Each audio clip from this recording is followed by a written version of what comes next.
Bonjour et bienvenue dans les 4V, Éric Dupond-Moretti.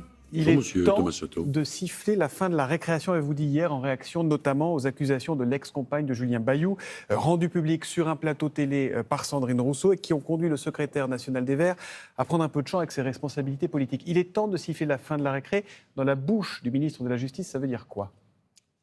Ça veut dire trois choses. D'abord, bien sûr qu'il faut prendre en considération la parole des victimes, des plaignantes. Et il faut améliorer les conditions de recueil de cette parole, ce que nous sommes en train de faire. Les gendarmes, les policiers ont été mieux formés, les magistrats aussi. Ne rien négliger. Ouvrir des enquêtes. Mais pour autant, cette parole, si elle doit être libérée, elle ne peut pas être confisquée à des fins politiciennes. Moi, je suis très attaché à de grands principes. Bien sûr, la parole des plaignantes, sur lesquelles il faut, je viens de le dire, travailler. Il y a une plainte là dans l'affaire Bayou ou pas? Pas à ma connaissance. Mais ensuite, le contradictoire. Mais ensuite, la présomption d'innocence. Et tout ça, ce sont des principes que connaît notre justice. Et je dois dire que c'est le droit qui nous protège de l'arbitraire.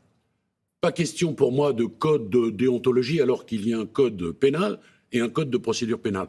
Et ce droit qui nous protège, il vous protège. Il me protège, il protège votre caméraman, il protège tout le monde. C'est ça l'état de droit. Ça veut dire quoi? Que les cellules créées par certains partis politiques pour recueillir la parole, pour signaler des cas de harcèlement et des choses comme ça, c'est pas une bonne idée? C'est une fausse bonne idée? Et il y a la justice, non? Ouais. Elle est là pour ça. Il y a un problème de tempo avec la justice. Non, il n'y a pas de problème de tempo. Vous savez, aujourd'hui, quand une plainte est déposée, ou une main courante d'ailleurs, elle fait l'objet d'une enquête. Et j'ai même d'ailleurs demandé au procureur qu'une enquête soit diligentée chaque fois que les faits apparaissent prescrits, pour savoir si il ne serait pas révélateur ces faits d'autres faits qui auraient pu être commis.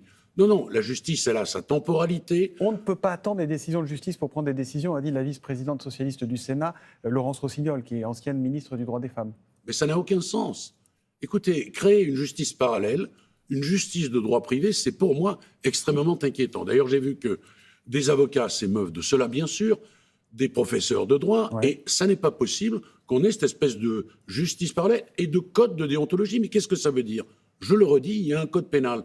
Voilà. Quand la justice est saisie, elle fait son travail, et au regard des règles qui sont les nôtres, qui appartiennent à l'état de droit, eh bien, on en tire un certain nombre de conclusions.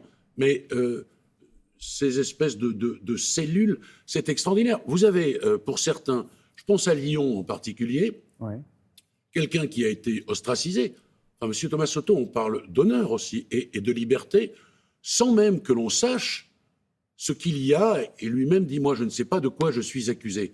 Je vais vous dire, quand un député apprend que des faits sont susceptibles d'être commis, il est tenu par l'article 40 du Code de procédure pénale de dénoncer les faits au parquet. Ces petites tambouilles... Ce que vous dites, c'est qu'aujourd'hui, Sandrine Rousseau, au lieu de parler sur un plateau télé, aurait dû saisir la justice. Mais Madame Rousseau n'est pas procureure générale de la nation. Voyez, moi, tant qu'elle parle de barbecue, c'est pas mon périmètre. Ça m'intéresse pas. Mais quand elle veut parler justice et qu'elle s'érige en autorité supérieure, je dis non. Non. Si vous avez des éléments, Madame Rousseau, alors je vous amène et je vous invite à la lecture de l'article 40, vous transmettez au procureur de la République. Et dans le cadre d'Adrien Quatennens, on est à la frontière entre la justice et le politique. C'est-à-dire qu'il a reconnu les faits. Il a reconnu des violences conjugales, il a reconnu avoir giflé son épouse. Il ne faut rien faire politiquement tant que la justice ne sera pas passée? Non, mais Adrien Quatennens, il prend les décisions qu'il entend prendre en conscience. Moi, je n'ai pas à intervenir dans une affaire qui est en cours. La justice est saisie, il faut que la justice fasse son travail. C'est pas plus compliqué que ça. Vous savez, c'est une véritable dérive à laquelle nous sommes en train d'assister là. Si chacun fait sa petite tambouille dans son coin, fait sa petite justice privée dans son coin, nous allons arriver vers une société de la délation qui va devenir insupportable. Insupportable. Je rappelle qu'il y a de cela quelques années, c'était une piqûre de rappel, mais au fond, elle a été inutile. Une centaine d'avocates pénalistes, féministes, disaient bien sûr la parole de la victime doit être prise en compte, mais il faut qu'il y ait un exercice judiciaire conforme aux règles qui sont les nôtres. Voilà.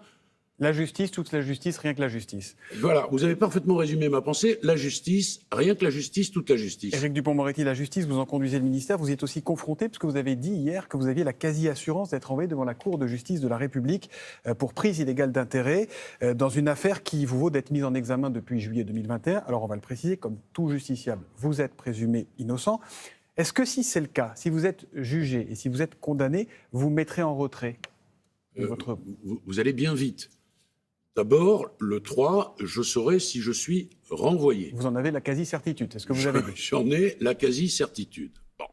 Je ferai valoir mes droits, comme tout justiciable. Oui. Je me suis expliqué, puis j'ai fait application du droit au silence pour un certain nombre de raisons que j'expliciterai. Ce que je veux vous dire, c'est que cette mise en examen ne m'a jamais entravé dans mon travail. Oui, mais vous avez vous-même dit, la justice est une administration, mais c'est aussi une vertu. Est-ce que quand on est garde des Sceaux et qu'on est jugé, il ne faut pas...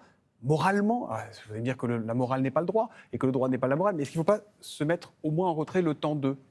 Monsieur, d'abord, ce n'est pas moi qui ai dit cette phrase, je l'ai reprise. C'est la phrase de monsieur Casamayor, fondateur du syndicat de la magistrature. Vous avez raison. Voilà, pour dire les choses. Moi, je vous dis qu'il y a cette mise en examen, vraisemblablement le renvoi.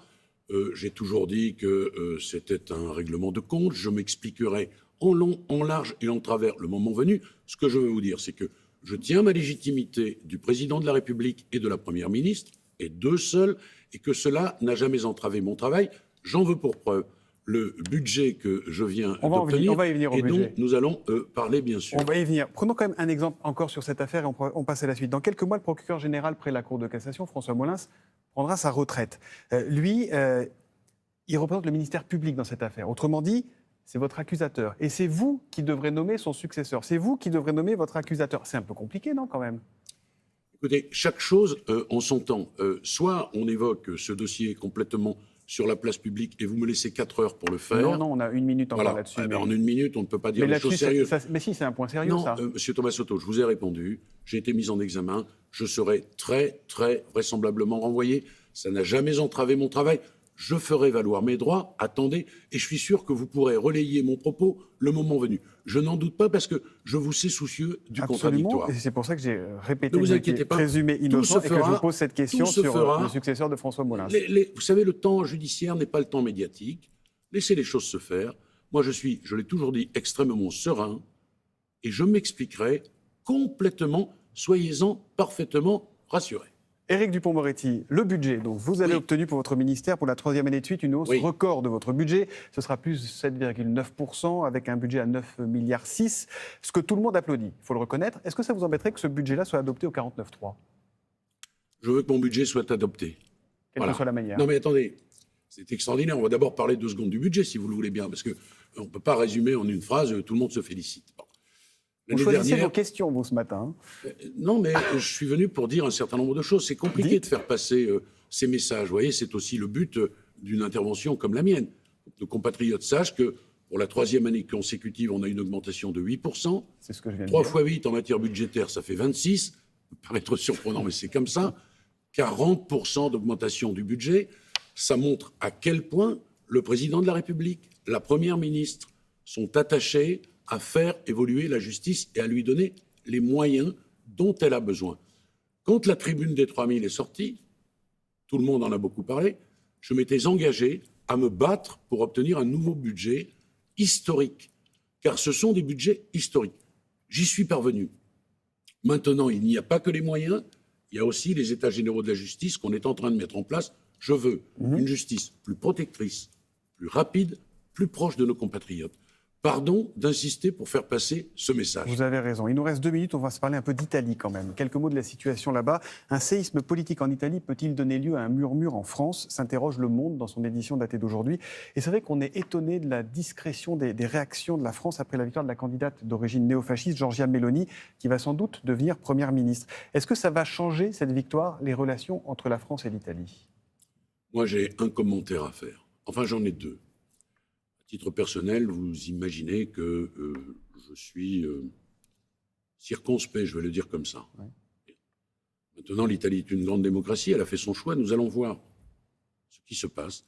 C'est ce qu'a d'ailleurs dit le président de la République. La première ministre n'a pas dit autre chose. Attendons, nous allons voir. Nous avons un certain nombre de valeurs qui sont fortes, qui qui ont été rappelés par Ursula von der Leyen. Nous y sommes très attachés. Nous verrons comment l'Italie, dans sa nouvelle gouvernance, vient s'inscrire dans ces valeurs et nous serons vigilants. Voilà. Et s'il faut faire autre chose que de murmurer, puisque je reprends ce papier du Monde, je pense que nous saurons le faire.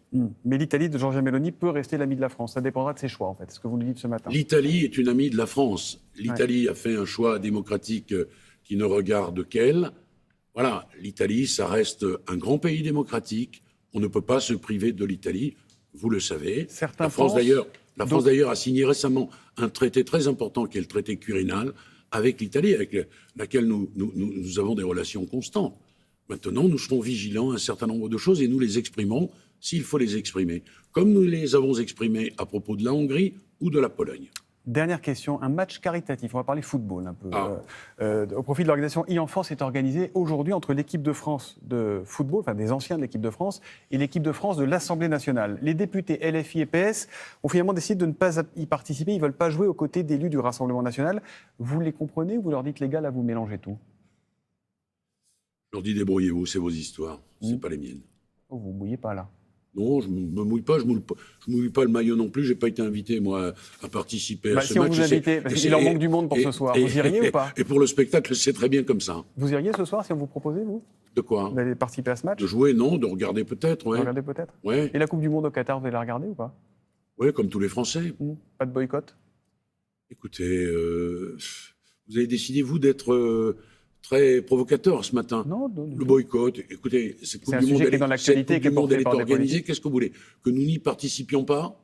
Quelle est la solution? Là, vous me faites d'abord sortir de mon périmètre. Je ne suis pas ministre des Sports, ça se saurait. Je pense que tout le monde le sait. Oui, je vais regarder comme tout le monde. Oui. Et pour le reste, on a le droit de penser un certain nombre de choses. Et de les dire sur le plateau des 4V. Et de les dire ou de ne pas les dire. Voilà, c'est pas tout à fait le sujet. Moi, je suis venu pour vous parler de mon budget. Et bon, on en a parlé. On a parlé de ce qui était prévu. Merci Éric Dupond-Moretti.